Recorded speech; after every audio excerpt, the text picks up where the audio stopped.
किसी को कब्जा होते हुए नहीं देख सकता, अपनी बहन और बेटियों के बुर्के और नकाब पर पाबंदी नहीं देख सकता, अपने मकबरों को, इमामबारों को, ईदगाहों पर किसी का नाजायज कब्जा नहीं देख सकता। बोलो ये वक्फ का काला कानून अगर नीतीश कुमार ने साथ न दिया होता तो ये काला कानून बनता नहीं बनता। तो क्या तीर को वोट देना इस काले कानून का समर्थन है कि नहीं है ना? तो क्या तीर को वोट देना, मस्जिद को तोड़ने वालों को वोट देना, क्या मस्जिद को तोड़ने वालों को वोट दोगे? तीर को वोट देना कब्रिस्तान पर कब्जा करने वालों को वोट देना है, क्या कब्रिस्तानों पर कब्जा करने वालों को वोट दोगे? वो काम किया जो यहाँ के मंत्री भी नहीं कर पाए। मंत्री जी अख्तुल ईमान साहब ने 5 साल का रिपोर्ट कार्ड पेश किया। आपके अंदर हिम्मत है 25 साल का रिकॉर्ड पेश कर दीजिए। चलिए छोड़िए 25 साल, 18 महीना मंत्री रहे, आप उसका रिपोर्ट कार्ड पेश कर दीजिए। वो भी छोड़िए, एक रिपोर्ट कार्ड पेश कर दीजिए आप 7 साल की उम्र में मैट्रिक और इंटर कैसे कर लिए, यही रिपोर्ट कार्ड पेश कर दीजिए, यही कर दीजिए। अब मैं चाहूंगा कि हमारे अमोर की शान, बिहार की जान जनाब अख्तुल ईमान साहब का जोरदार ताली के साथ इस्तकबाल कीजिए। जनाब अख्तुल ईमान साहब आप सबके बीच।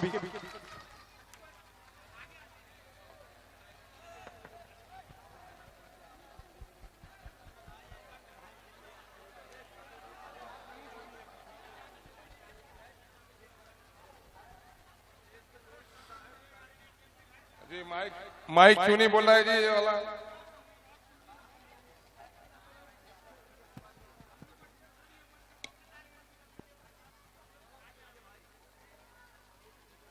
आज के इस इंतखाबी जलसे के सदर हमारे इस हलके के निगरां और हैदराबाद से तशरीफ फरमा रुकने असेंबली जनाबे अहमद बिन अब्दुल्ला बलाला साहब, दाइश पे तशरीफ फरमा पार्टी के तासीसी रुकन सीनियर लीडर मेरे मोहसिन और मुरब्बी जनाबे इंजीनियर आफ्ताब अहमद साहब, यूपी से तशरीफ फरमा भाई सलमान साहब और उनके रफ़का, बम्बई से आई हुई हमारी जोहरा और उनके खवातीन की पूरी टीम, अजीजा नुजहत जो बाराईदगाह की सरपंच रही, दाइश पे तशरीफ फरमा आज की महफिल की निजामत कर रहे मौलाना सरफराज नदवी साहब, मौलाना मारूफ नदवी साहब, मेरे बहुत ही अजीज और मोहसिन इंजीनियर आजम रब्बानी बाबू, सद्दाम बाबू, सरफराज बाबू, पार्टी के प्रखंड अध्यक्ष जनाबे भाई मुन्ना मुश्ताक साहब, पार्टी के सरगर्म रुकन हाजी जैनुल साहब और दिगर मुहिब्बान मजलिस, मेरे अजीजों नौजवानों, यहाँ पर मौजूद मेरे सभी अमोर के बुजुर्गों, मोहसिनों, हिंदू मुस्लिम साथियों, नेक तरीन बहनों और बेटियों, मैं अपनी गुफ्तगू का आगाज कहाँ से करूं, मेरे पास अल्फाज नहीं है। अमोर बैसा के लोगों, आपने मुझ पर इतना एहसान किया है कि मैं समझता हूं कि मेरी नस्लें भी आपके इस एहसान का बदला नहीं चुका सकती। आप लोगों ने मुझे जो इज्जत बख्शी है, मैं आसमान के सितारों को नोच कर लाऊं और आपके कदमों में निछावर कर दूं, कसम खुदा की मैं आपके मोहब्बतों का बदला नहीं चुका सकता। आपने जो मुझे मोहब्बत बख्शी है, चमन के सारे पुल तोड़ कर लाऊं और आपके कदमों में बिछा दूं, मैं आपके एहसान का बदला नहीं चुका सकता हूं। मेरी बहनों और बेटियों, आपने जिस तरह से रोजे रखकर जिस तरह से हमें जिताया है, यकीनन है मैं आपके एहसान का बदला नहीं चुका सकता हूं, लेकिन अल्लाह रब्बे कदीर का शुक्रिया अदा करता हूं कि उस खालिके कायनात ने जो मुझे आपकी खिदमत का मौका दिया है, इंशाअल्लाह आपकी नस्लें भी इनको बहुत देर तक याद रखेंगी। अभी जनाबे भाई जमाली साहब ने अपने कलाम के दरमियान में मेरे खिदमत का इजहार किया है कि मैंने इन 5 सालों के दरमियान में आपका 800 करोड़ का तरक्याती काम कराया। खारी और रसैली का जो पुल 10 साल से लटक रहा था, तमाशा बना हुआ था अपनी जगह पे, वक्त का वजीर भी उसे मुकम्मल न कर सका और आपके इस खादिम ने उसको मुकम्मल करके दिखाया। और अख्तरुल ईमान ने वादा किया था कि खारी और रसेली का पुल अगर न बना सकूंगा दोबारा अपना चेहरा भी दिखाने के लिए आपको नहीं आऊंगा। और यही नहीं बल्कि जिसने आपने ख्वाब देखा होगा और बहुतों ने ख्वाब भी नहीं देखा, वक्त के वजीर और किसी एमएलए ने सोचा भी नहीं था और आपको भी उम्मीद नहीं थी कि अख्तरुल ईमान और महानंदा का पुल ये कैसे होगा। लेकिन अल्लाह का शुक्र है, नीयत में अगर खुलूस हो तो टूटी हुई तलवारों से भी सिपाही जंग जीत जाता है। अख्तरुल ईमान ने वो काम करके दिखाया कि 200 करोड़ यानी 2 अरब रुपए का पुल बन रहा है। मैं अक्सर बात कहता हूं, बेटियों माफ करना, आज जो मेरे विरोधी लड़ रहे हैं किस वजह से लड़ रहे हैं? क्या अमोर वैसा कि हमने खिदमत नहीं की? इन 5 सालों में जो मैंने काम किया, अगर गुज़िश्ता 25 सालों में तरक्की की रफ्तार होती तो अमोर वैसा बिहार के तरक्की याफ्ता असेंबली हल्के में शुमार किया जाता। मैं किसी और से गवाही लेने नहीं कहता। नौजवानों, अपने जेब में रखे हुए मोबाइल से सिर्फ पूछो कि 5 साल में अख्तरुल ईमान ने असेंबली में अमोर के जन और कन की समस्याओं को, पुल, सड़कों और नदियों के नालों की बात को जितना पेश किया है, पूरे बिहार के मजलूम मुसलमानों की जो आवाज उठाई है, 25 साल तारीख उसका मुकाबला नहीं कर सकती है। यह सच्चाई है या नहीं? देखो, अल्लाह का शुक्र है मैं आया हूं, मैंने गरीबों को बेदार किया है, नौजवानों को होशियार किया है, आम इंसानों को जालिमों के साथ लड़ने के लिए बरसरे पैकार किया है। और आज यही वजह है कि आज उन जालिमों को, चौधरी लोगों को अख्तरुल ईमान रास नहीं आता है। और अख्तरुल ईमान के खिलाफ किसको लड़ाएगा? दिल्ली से पहलवान तलाश किया, कभी पैसा में कभी अमोर में पहलवान तलाश किया, सब पहलवान दम तोड़ दिया कि अख्तरुल ईमान से लड़ने की हमें सकत नहीं है। तो वो बूढ़ा थका हुआ पहलवान चौधरी ने कहा कि बचे बात 30 इलेक्शन लड़ती जीत जाओ, बाकी इलाका में हमला करूं। ए चौधरी, कान खोल कर सुन लो, कल तक एमएलए किसी बड़े के दरवाजे पे आता था और उसके वजह से गांव के लोगों पर जुल्म करते थे। अख्तरुल ईमान ने इन जालिम सरदारों की सरदारी खत्म कर दी है। हर गरीब से गले अख्तरुल ईमान आसानी से मिलता है। यही वजह है कि तुमको परेशानी है। मैं उम्मीद करता हूं कि अमोर वैसा के लोगों ने यह तय कर लिया है, जिसके हाथ टूटे हुए हैं, कश्ती का पतवार उसे नहीं दिया जा सकता। दिया जा सकता है? नहीं दिया जा सकता।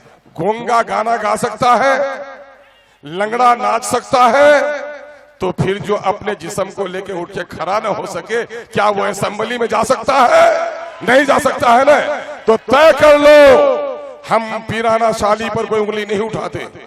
बूढ़ा हयात बख्शी तो मैं भी होऊंगा, आप भी होंगे, लेकिन जो उम्र मस्जिदों में तस्बीह पढ़ने और अपने पुराने कर्मों के तौबा इस्तग़फ़ार का है, मजीद उसको नाकारा बनाकर असेंबली में भेजने की जरूरत नहीं है। मैं मोहसिन हूँ जनाबे अब्दुल जलील मस्तान साहब का, मैं कहता हूँ अल्लाह आपकी हयात को तवील करे। आप 40 किलोमीटर में भी किशनगंज जाते हैं पटना जाने के लिए, आप महानंदा के पुल पर चढ़कर 20 किलोमीटर जाइए। मेरी तमन्ना है, हम आपकी लंबी हयात की दुआ करते हैं। लेकिन हाँ, ये भी कहते हैं कि गया वो दौरे सरमायादारी गया, दिखाकर तमाशा मदारी गया। फिर जो आप कहते हैं कि मेरा चौधरी आज रौटा बैसा में एक हाट में 55,000 वसूल करता था, आज 10,000 वसूल होता है।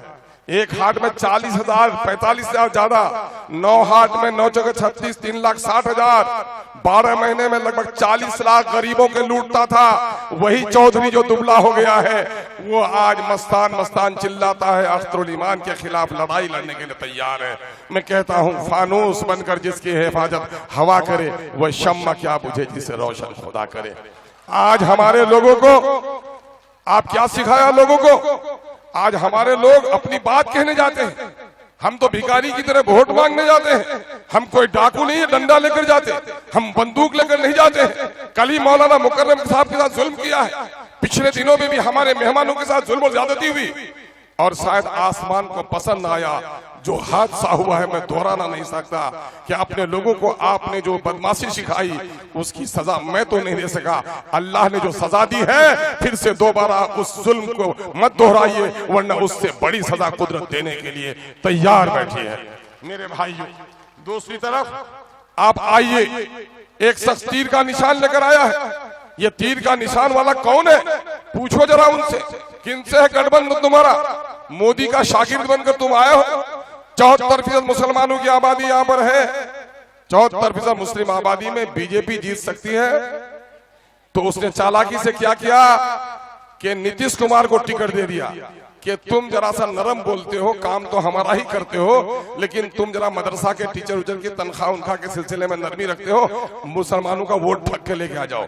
क्या अमोर वैसा के लोग बेवकूफ है? नीतीश कुमार, मैं भूखा रह सकता हूँ, बदन पे फटे हुए कपड़े पहन सकता हूँ, लेकिन खुदा के घर का सौदा नहीं कर सकता।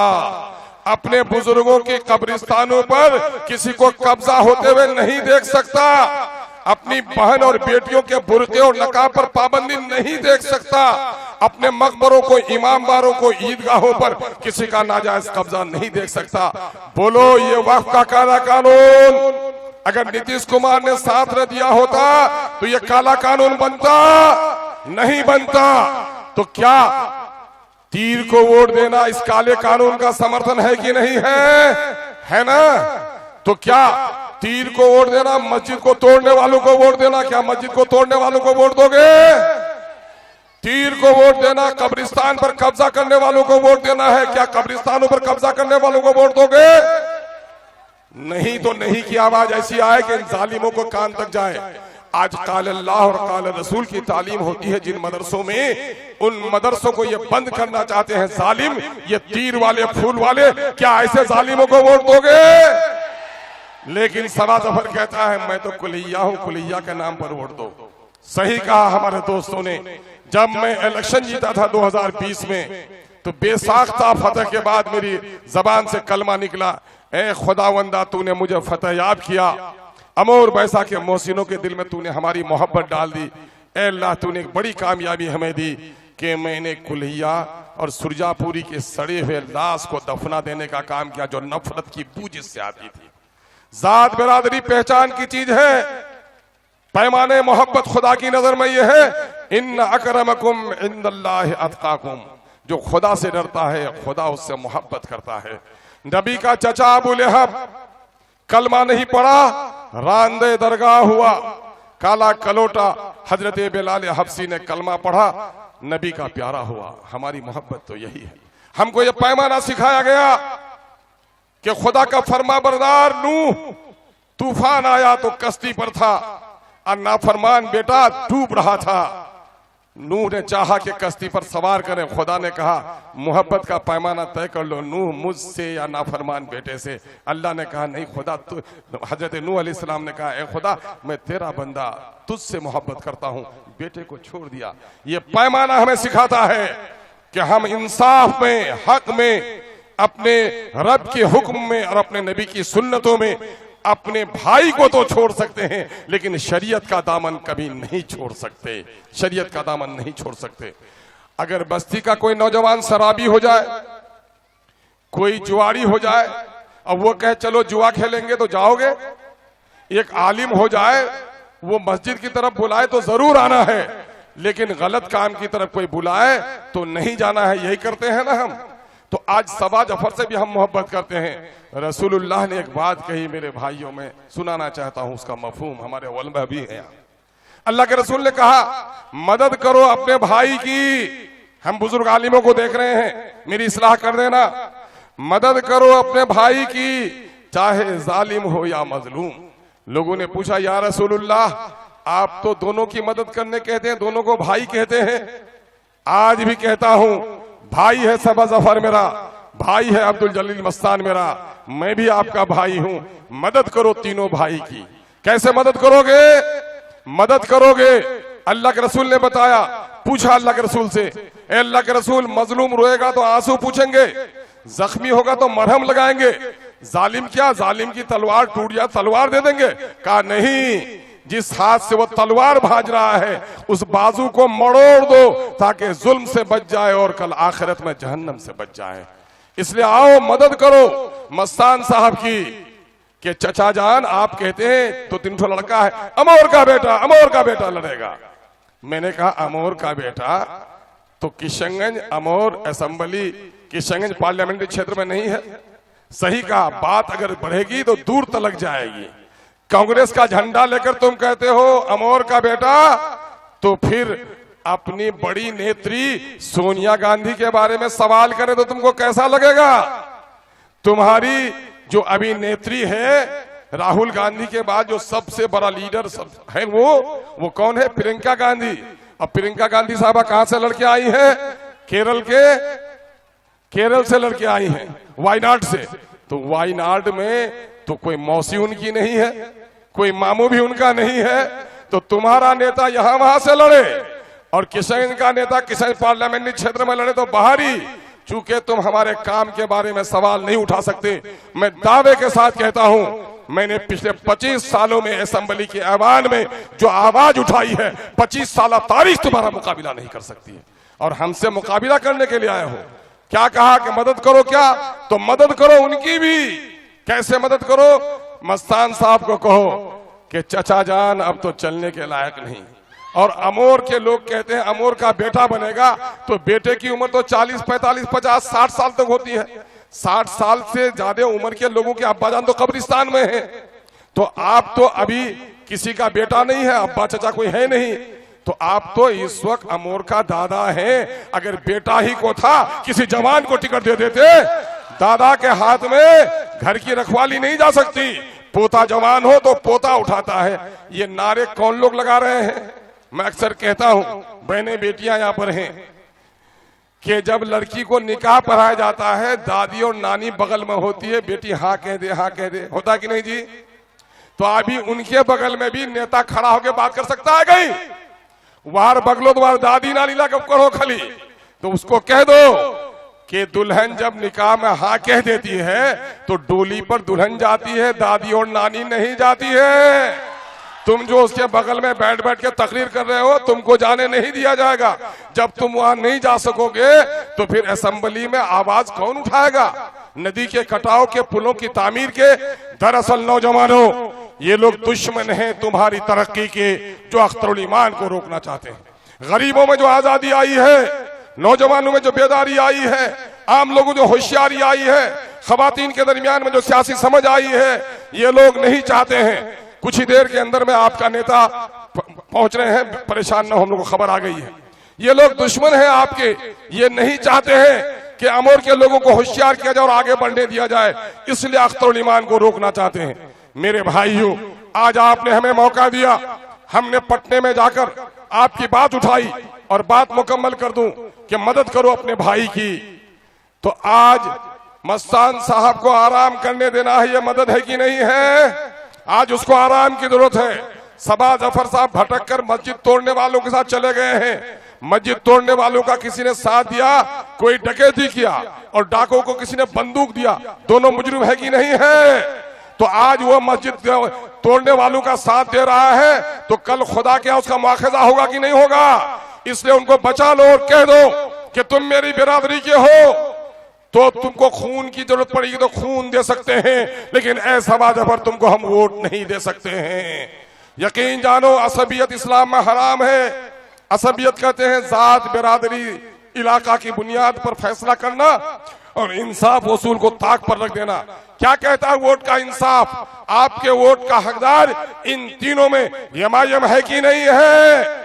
हमने आज रास्ते की दूरियां खत्म की। हमने सिर्फ नदियों पर पुल नहीं बनाए हैं, हमने मोहब्बत की पुल भी तामीर की है, नफरत को मिटाने का काम किया है।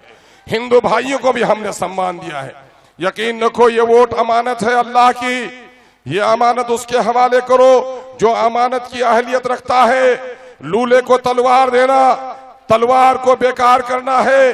सिपाही को तलवार देना, अपनी गर्दनों की हिफाजत करना है। और डाकू को तलवार दिया तो अपनी ही तलवार से अपनी गर्दन कटवानी है।